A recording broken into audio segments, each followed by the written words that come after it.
नमस्कार, मैं हूं संजय शर्मा। आप देख रहे हैं 4 PM न्यूज नेटवर्क। रोज अभय दुबे जी के साथ एक शो करता हूं। कुछ सेंसिटिव बातें थी, बहुत दिल को दुखने वाली बातें थी, वो मैंने उनसे पूछी। कश्मीर को लेकर संसद में सीना ठोक ठोक के हमारे गृह मंत्री जी, प्रधानमंत्री कह रहे थे कि 370 लगने के बाद आतंकवाद खत्म हो गया। कल कठुआ में कश्मीर में फिर एक सेना की गाड़ी पे आतंकी हमला हुआ।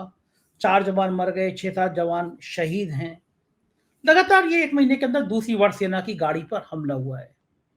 कश्मीर के अंदर लगातार आतंकी घटनाएं बढ़ी हैं। ये क्यों हो रहा है? अगर आप कह रहे हैं आतंक खत्म हो गया तो ये लोग कहां से आ रहे हैं? कश्मीर के बारे में लगातार झूठ क्यों बोला जा रहा है? अभी खबर आई कि कश्मीर के गवर्नर जो हैं उन्होंने बेटे की सगाई करी और 10 लाख 11 लाख का बिल सरकारी पेमेंट से कर दिया गया। प्रधानमंत्री कार्यालय में शिकायत हुई है। उत्तर प्रदेश में एक बड़ा ठग पकड़ा गया, संजय शेरपुरिया सालों जेल में रहा।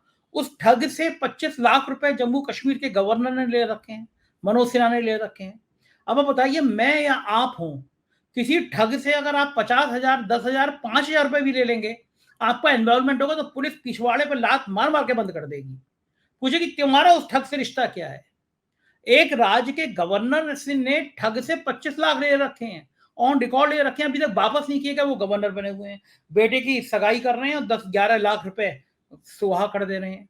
जब जम्मू कश्मीर के गवर्नर थे सतपाल मलिक, उन्होंने बताया था कि 300 करोड़ रुपए रिलायंस के साहब लाए थे और फिर उसके बाद में कि 300 करोड़ की रिश्वत मिल जाएगी। सतपाल मलिक ने मना कर दिया तो संघ के राम माधव भागे भागे गए कि कर दो यार, बड़ा लंबा खेल है।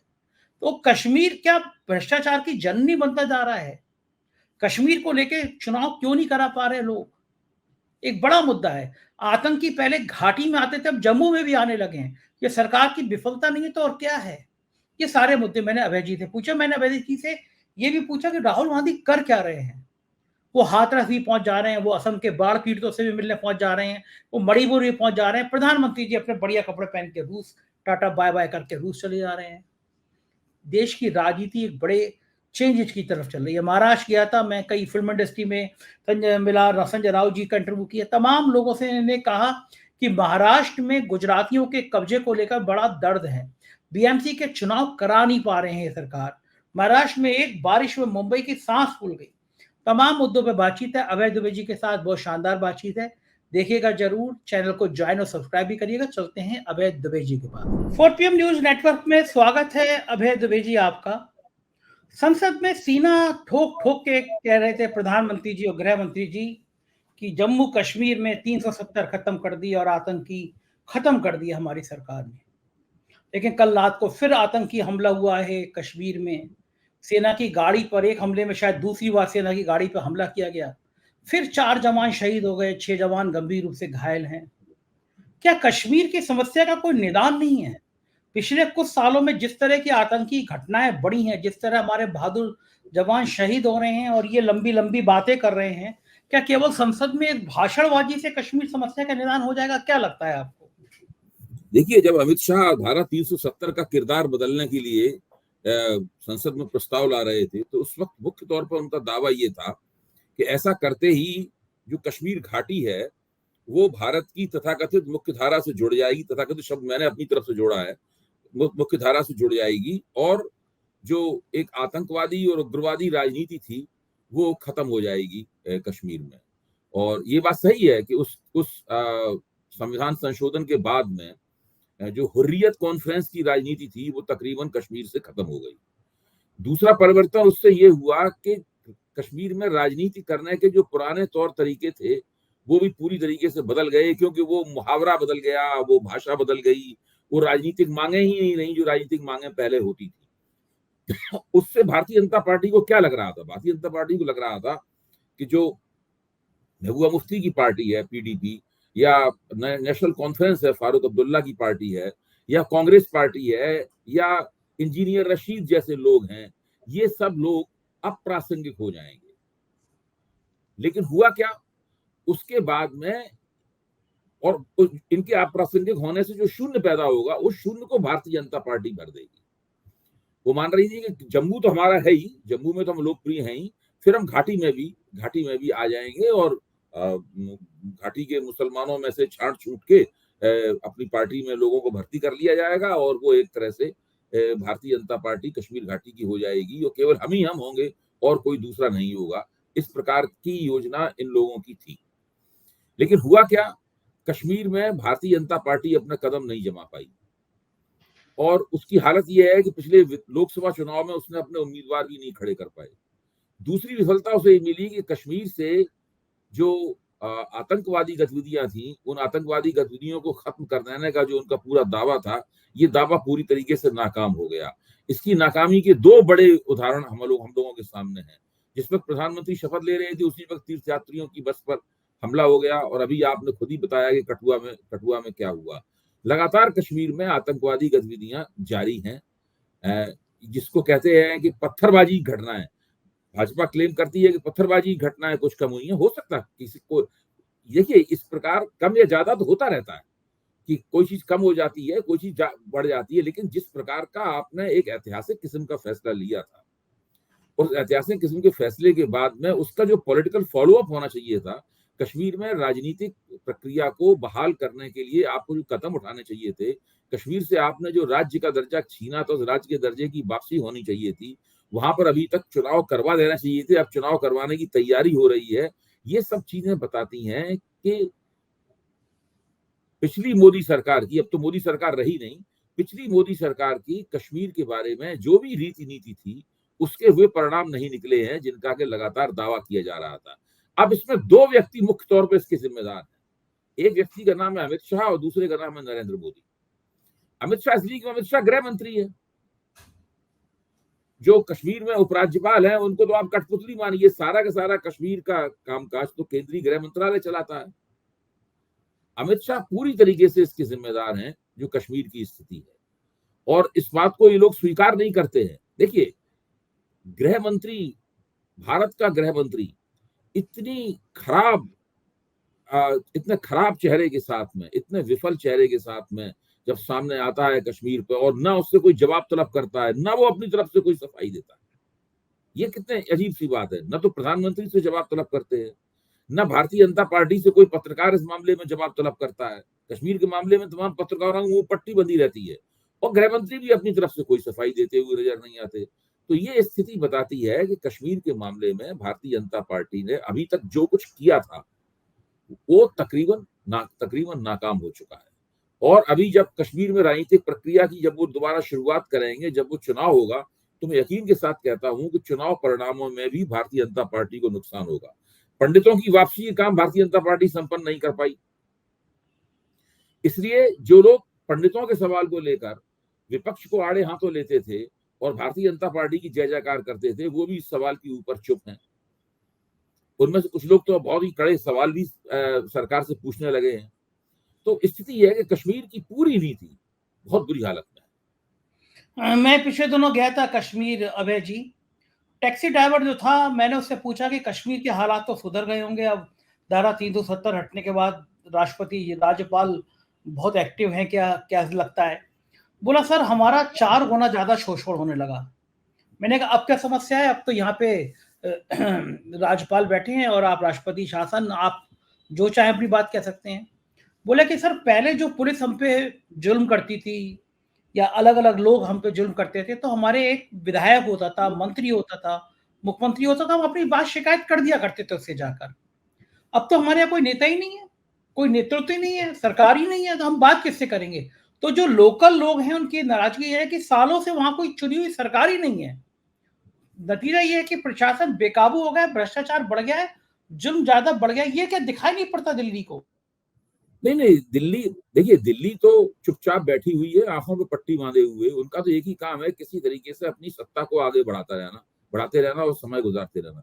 देश की कौन सी समस्या का इन लोगों ने हल किया है? क्या मणिपुर की समस्या का हल किया है? कश्मीर की समस्या का हल किया है? किस समस्या का हल किया? किसान एमएसपी की समस्या का हल किया है? जो अग्निवीर वाली समस्या थी, क्या उस समस्या का हल किया है? क्या ये सारे देश में कहीं भी पेपर लीक को रोक पाए? जब केंद्रीय स्तर पर सारे पहले तर्क ये दिया था कि हम जो टेस्टिंग प्रणाली है, परीक्षा प्रणाली है, उसका केंद्रीकरण कर देंगे। जो केंद्रीकरण भी कर दिया अमेरिका की तर्ज पे कि वो भी समस्या का हल नहीं कर पाए। और आज तो स्थिति यह है कि ये जो अभी तीसरी सरकार एनडीए की बनी है, एनडीए के नेतृत्व में ये तीसरी सरकार बनी है, जिसका अभी 1 महीना पूरा नहीं हुआ है। आज कल 1 महीना पूरा होगा। 9 तारीख को इस सरकार ने शपथ ली थी, अभी भी 29 दिन हुए हैं इस सरकार को शपथ लिए हुए। एक भी ऐसा कोई काम नहीं हुआ है, एक भी ऐसी कोई घटना नहीं हुई है जो इस सरकार की पक्ष में गई हो। मैंने अपने राजनीतिक समीक्षक के तौर पर, पत्रकार के तौर पर जो भी छोटा मोटा जीवन मैंने गुजारा है और इतनी सरकारें देखी हैं, ये पहली ऐसी सरकार है जो अपने उद्घाटन के क्षण से पहले दिन से ही प्रतिदिन अलोकप्रिय हो रही है। आपने कभी ऐसी कोई सरकार देखी? प्रतिदिन इसके नंबर कट रहे हो और प्रतिदिन विपक्ष की साख इसके मुकाबले बढ़ रही है। देखो ठीक है, और एक चीज और की मुझे याद आता है कि जम्मू कश्मीर के भ्रष्टाचार का मामला सतपाल मलिक ने कहा था कि वो गवर्नर थे कि रिलायंस का एक तरफ से 300 करोड़ का खेल था रिलायंस की, और बाकी लोग एक टेंडर कराना चाहते थे, 300 करोड़ रिश्वत देने की बात थी। उसके बाद संघ के राम माधव मेरे पास भागे भागे आए उस टेंडर को पास कराने में। भ्रष्टाचार की बातें वहां से शुरू हुई और अब प्रधानमंत्री कार्यालय में शिकायत की गई है कि जम्मू कश्मीर के जो मौजूदा गवर्नर हैं उनने अपनी बेटी की एंगेजमेंट में 10 लाख से ज्यादा सरकारी खर्चे से सगाई पे खर्च कर दिया। ये वही गवर्नर हैं। उत्तर प्रदेश में संजय शेरपुरिया एक बहुत बड़ा ठग पकड़ा गया था बकौल सरकार के, बहुत बड़ा ठग था, वो जेल में था सालों तक। उससे इन गवर्नर महोदय ने ऑन रिकॉर्ड 20-25 लाख रुपए लोन ले रखा है। एक ठग से रिश्ते हैं गवर्नर के। आप सोचिए किसी ठग को पकड़ के, जिसको कहा जाए बहुत बड़ा ठग है ये, उसको जेल भेजा जाए। मैंने और आपने उससे अगर 10,000 रुपए भी लोन ले रखा होगा, पैसे ले रखे होंगे, तो पुलिस अब तक 20 बार हमारे यहाँ के पूछताछ कर चुकी होती, हमें भी जेल भेज चुकी होती ठग से रिश्ते में।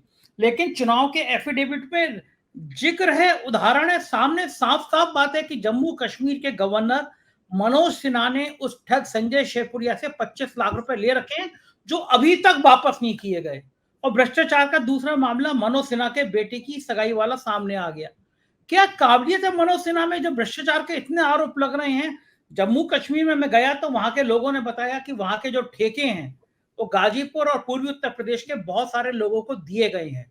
सरकारी गेस्ट हाउस में वहां के लोगों को बुलाकर रखा गया है।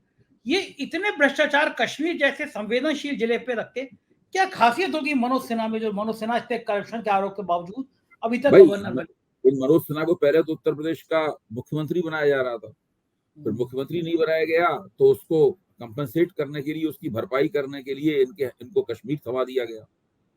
आप इससे अंदाजा लगाइए कि मनोज सिन्हा की साख और मनोज सिन्हा की हैसियत इन लोगों के बीच में किस तरीके की है।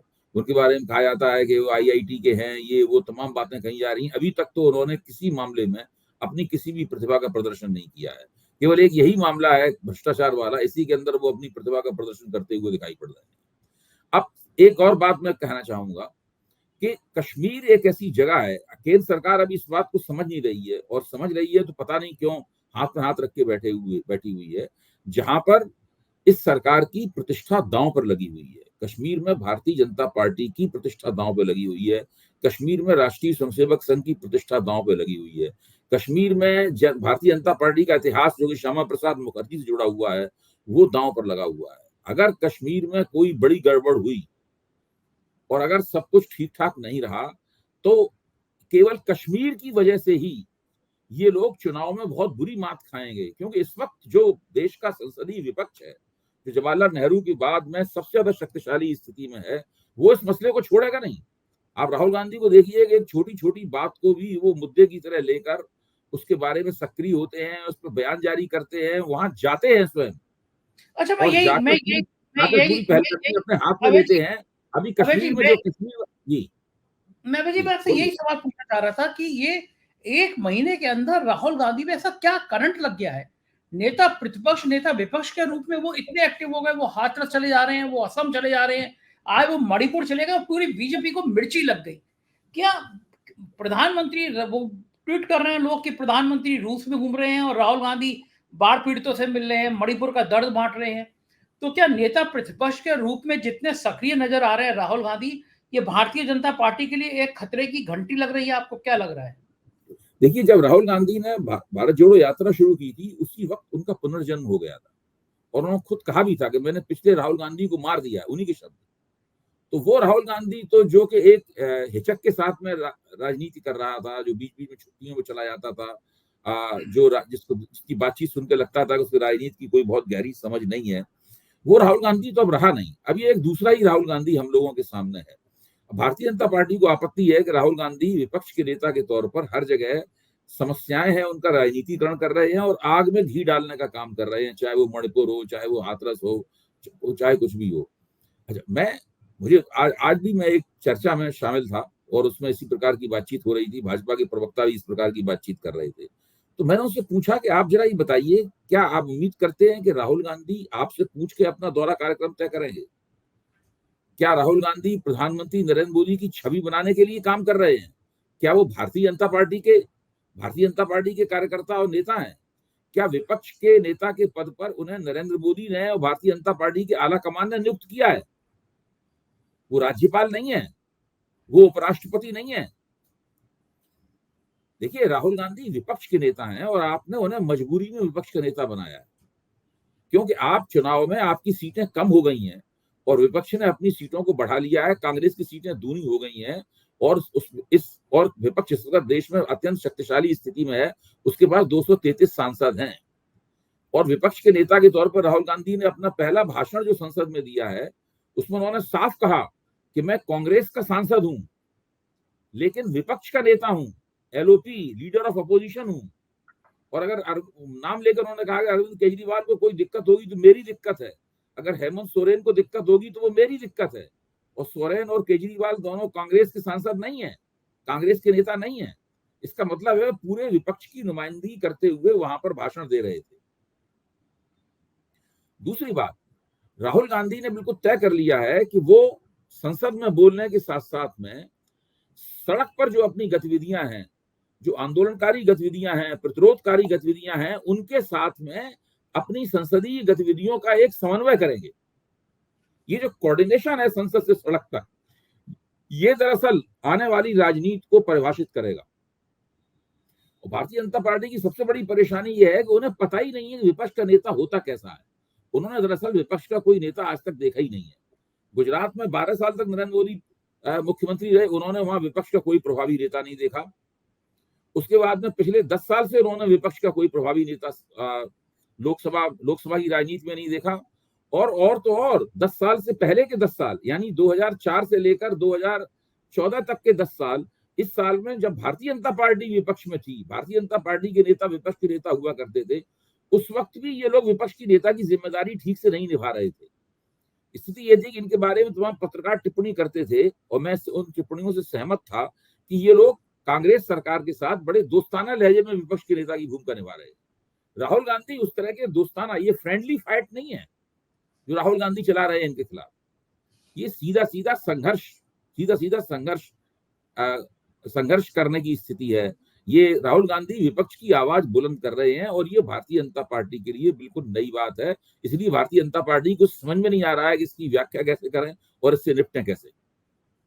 लेकिन ये अगर अभय जी ये रणनीति दूर तक रही, राहुल गांधी अगर देश के अलग अलग हिस्सों में इस तरह जाते रहे, जहां पे कोई हादसे हो रहे हैं, जहां पे कोई पीड़ित हो रहा है, उनके साथ खड़े होते रहे, तो कांग्रेस का ये विस्तार तो होगा भारतीय जनता पार्टी के लिए भविष्य के लिए क्या खतरे की घंटी नहीं? क्योंकि मोदी जी का आवा मंडल खत्म हो गया है, ये इन लोकसभा चुनाव में दिखा दिया। हरियाणा, महाराष्ट्र के जो रुझान आ रहे हैं, झारखंड समेत, वहां सोरेन ने शपथ ले ली है, वो बीजेपी के लिए बहुत अच्छे अभी फिलहाल नजर नहीं आ रहे। राहुल की बढ़ती हुई सक्रियता क्या संघ और बीजेपी के अंदर खतरे की घंटी बजाएगी? देखिए, एक बात हमें समझनी चाहिए, किसी पार्टी का जो सांगठनिक विस्तार है वो 1-2 दिन में या 1-2 महीने में नहीं होता, उसमें थोड़ा समय लगता है। कांग्रेस अपने सांगठनिक विस्तार करके अपने पुराने आकार प्रकार और पुराने प्रभाव से पुराने विस्तार के नजदीक आने में उसको अभी थोड़ा समय लगेगा, साल 1.5 साल लगेगा, 2 साल भी लग सकता है, मैं ये मानता हूँ। लेकिन हवा एक ऐसी चीज है जो फटाफट बनती है और फटाफट बिगड़ती है, हवा। तो इस वक्त हवा भारतीय जनता पार्टी के खिलाफ है, हवा राहुल गांधी के पक्ष में है, हवा कांग्रेस के पक्ष में है और हवा विपक्ष की तरफ बह रही है। हवा किस तरीके से खिलाफ है पता नहीं, मैंने 4 PM पे ये बात कही है पहले कही, लेकिन मैं एक बार उसको फिर से दोबारा कहना चाहता हूं कि जो उग्र दक्षिणपंथी राजनीति की पैरोकारी करने वाला और उनका प्रोपेगेंडा करने वाली जो शक्तियां थी, इस वक्त मुरझाई पड़ी हुई हैं।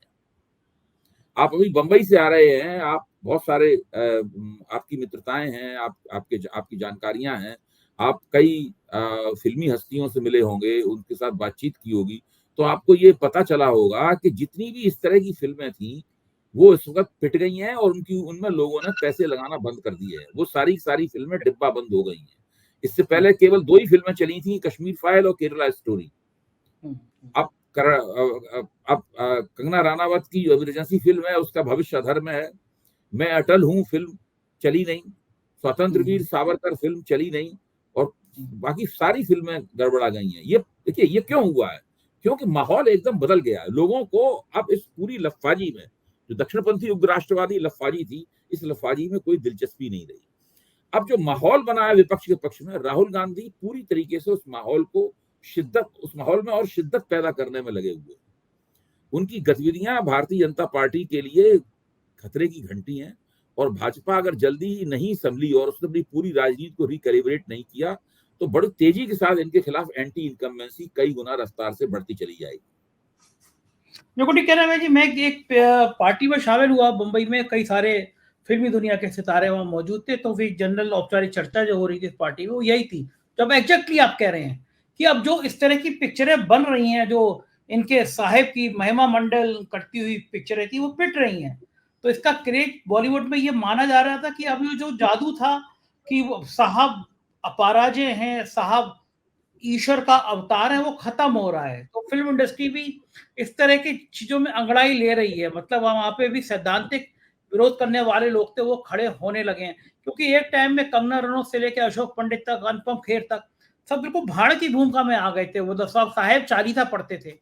तो अब वो जो है एक नई विचारधारा पैदा हो रही है कि नहीं, अब जो पहले वाला दौर था कि इंडस्ट्री एक संदेश दिया करती थी प्यार का, मोहब्बत का, लगता है कि वो फिर आएगा। तो क्या ये माना जाए कि अब ये मोदी का उभार का नीचे आना है लगातार? देखिए मोदी के नाम पर वोट पाने वाली बात जो है, उसकी स्थिति यह है कि आप हरियाणा में भारतीय जनता पार्टी के पारंपरिक समर्थकों से बातचीत कीजिए, उन लोगों से बातचीत कीजिए जो राष्ट्रीय स्वयंसेवक संघ के साथ जुड़े हुए हैं, उन लोगों से बातचीत कीजिए जनसंघ के जमाने से हरियाणा में भारतीय जनता पार्टी के हमदर्द हैं। वो कहते हैं कि भारतीय जनता पार्टी ने अगर मोदी के नाम पर चुनाव लड़ा तो उसे बहुत नुकसान होने वाला है। मोदी के नाम पर भाजपा को चुनाव नहीं लड़ना चाहिए। महाराष्ट्र में भी तकरीबन यही स्थिति है कि मोदी के नाम पर चुनाव नहीं लड़ना चाहिए। झारखंड का जो आदिवासी समाज है, वो आदिवासी समाज भी मोदी के नाम पर चुनाव लड़ने के नाम पर बिलक जाता है, क्योंकि उसे लगता है कि हेमंत सोरेन के साथ इन लोगों ने बड़ा अत्याचार किया। तो इस बार एक बार फिर ये जो 3 चुनाव होंगे, जो बिल्कुल दूर नहीं है, अब लगभग बिल्कुल सिर के ऊपर हैं, इसमें मोदी की जो तथाकथित लोकप्रियता है, एक बार फिर उसके ऊपर बेरहम रोशनी पड़ेगी, और उस रोशनी में दिखाई पड़ेगा कि दरअसल मोदी जी की लोकप्रियता कितनी रह गई है। भारतीय जनता पार्टी के लिए एक बहुत बड़ी चुनौती है। अगर भाजपा ने इन 3 चुनावों के अंदर अच्छा प्रदर्शन नहीं किया, हरियाणा में इनकी सरकार है, महाराष्ट्र में इनकी सरकार है, अगर इन दोनों सरकारों को ये नहीं बचा पाए, झारखंड में तो इनकी सरकार है नहीं, अगर झारखंड को ये वापस नहीं हासिल कर पाए और महाराष्ट्र और हरियाणा की सरकार को नहीं बचा पाए, तो इनकी उल्टी गिनती शुरू हो जाएगी, क्योंकि इन तीनों चुनावों में हार इनके जो गठजोड़ पार्टनर हैं, उन पार्टनरों के दिमाग में एक सवालिया निशान पैदा करेगी कि भारतीय जनता पार्टी के साथ रहने से दरअसल हमें फायदा क्या है। लेकिन एक बात और भी है, महाराष्ट्र में संजय राउत जी का जब मैं इंटरव्यू कर रहा था, तो सामना के दफ्तर में मैं गया था, वहीं संजय राउत जी से बात हो रही थी। संजय राउत जी ने कहा कि गुजरातीकरण, महाराष्ट्र का गुजरातीकरण इस बार बहुत बड़ा मुद्दा बन जाएगा महाराष्ट्र में। महाराष्ट्र के उद्योग उठा के गुजरात भेज दिए गए, तो वहां के महाराष्ट्र के लोगों को ये बड़ी पीड़ा है कि गुजरात के कुछ लोगों ने महाराष्ट्र के उद्योग धंधों पे, महाराष्ट्र की इंडस्ट्री पे कब्जा कर लिया। तो ये जो गुजरात के लोग पूरे देश में कर रहे हैं, मैं तो कहता भी हूँ कि माल कमाएगा गुजराती भाई, घंटा बजाएगा यूपी बिहार का भाई। तो ये जो गुजरात का प्रेम है, ये महाराष्ट्र में भी इस चुनाव में बहुत ज्यादा उभर के दिखाई दे रहा है क्या? जो अभी संजय राउत ने जो आपसे बात कही, इसके साथ एक इतिहास भी जुड़ा हुआ है। आपको ध्यान होगा, जिस वक्त महाराष्ट्र के अंदर एक राज्य के रूप में महाराष्ट्र की स्थापना हो रही थी और ये सवाल उठ रहा था कि बम्बई कहाँ जाएगी। आज जिसको मुंबई कहते हैं, तब बम्बई या बॉम्बे कहते थे, तो वो कहाँ जाएगी। तो गुजरात का एक बहुत बड़ा दावा था कि बम्बई दरअसल गुजरात में जानी चाहिए, गुजरात की राजधानी बननी चाहिए, क्योंकि मुंबई में गुजरातियों की संख्या बहुत थी। इसलिए बाद में जब 60 के दशक में बाल ठाकरे ने शिवसेना का गठन किया, तो शिवसेना का पहला काम ये था कि वो दक्षिण भारतीयों और गुजरातियों की पिटाई किया करते थे।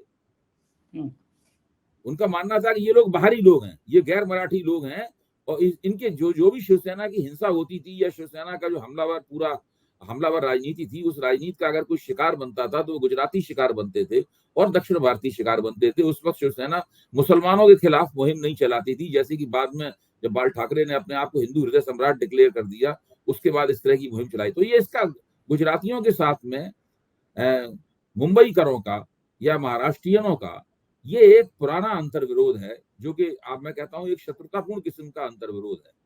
और जब से इन लोगों की सरकार आई है और भारतीय जनता पार्टी का दबदबा बढ़ा है, और भारतीय जनता पार्टी के भीतर गुजरातियों का दबदबा बढ़ा है। नरेंद्र मोदी के उभार से पहले भारतीय जनता पार्टी में गुजरातियों का इतना दबदबा नहीं था। भारतीय जनता पार्टी तो बहुत पुरानी है, लेकिन वो उतना तो ये जब से ये बढ़ा है, तब से देश के हर व्यावसायिक मुकाम पर किसी भी किस्म का ठेका हो, चाहे वो अयोध्या में ठेका दिया जा रहा हो, चाहे वो इंदौर में ठेका दिया जा रहा हो, चाहे वो महाराष्ट्र में ठेका दिया जा रहा हो, हर जगह गुजरातियों का दबदबा बढ़ा है। पूरा का पूरा पलड़ा गुजरातियों के पक्ष में झुका हुआ है। और मुझे तो लगता है अगर जांच की जाए तो कश्मीर वगैरह में भी वहां गुजराती बहुत सक्रिय आपको दिखाई पड़ेंगे। तो ये जो स्थिति है, उस स्थिति ने इन लोगों को पता नहीं है। दरअसल ये गुजरात के रहने वाले लोग जो हैं और गुजरात के जो व्यापारी हैं, ये भारतीय जनता पार्टी का ही जो रवैया है, दूरगामी दृष्टि से उनका नुकसान कर रहा है। देश के दूसरे इलाकों में उनको खलनायक की तरह देखा जाने लगेगा, और देखा जाना लगा है।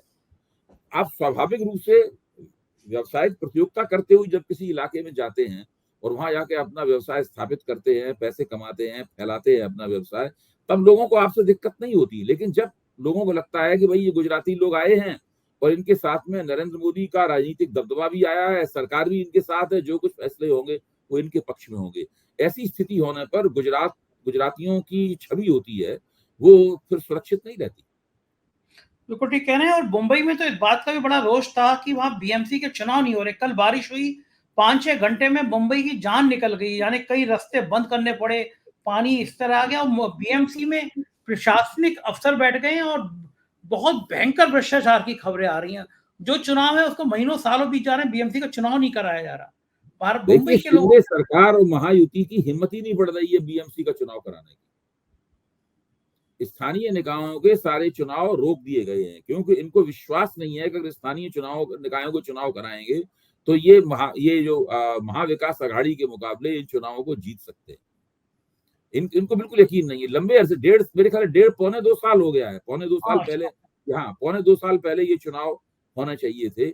ये स्थिति है। तो उन्हें जब यही विश्वास ही नहीं है कि ये चुनाव हम जीत पाएंगे, इस चुनाव होते ही ये पता लग जाएगा कि दरअसल कौन सी एनसीपी असली है, कौन सी शिवसेना असली है, ये पता लग जाएगा। और कांग्रेस और भाजपा में से किसके हाथ में बाजी रहेगी। तो वो नहीं चाहते कि विधानसभा चुनाव से पहले इन चुनावों को करा के वो अपने आप को जोखिम में डालें, इसीलिए उन चुनावों को लटकाए हुए हैं। अब क्या कराएंगे चुनाव, अब तो विधानसभा चुनाव ही सब सिर पे आ गया। अब तो पहले विधानसभा चुनाव होगा, नई सरकार बनाएगी कराएगी बीएमसी के चुनाव। बिल्कुल ठीक बात है। आने वाले कुछ दिन बड़े राजनीति के और मजेदार होने वाले हैं। बहुत बहुत शुक्रिया अभय जी, आप इतना कीमती समय देते हैं हमको, आभार आपका, थैंक यू। तो ये थे अभय दुबे जी, और आपने सुना कि इन सारे बिंदुओं पर हम लोगों ने कैसे विस्तार से बातचीत की। मुझको यकीन है आपको ये बातचीत जरूर पसंद आई होगी। अपनी राय से अवगत कराइएगा, चैनल को ज्वाइन और सब्सक्राइब करिएगा। शुक्रिया, थैंक यू।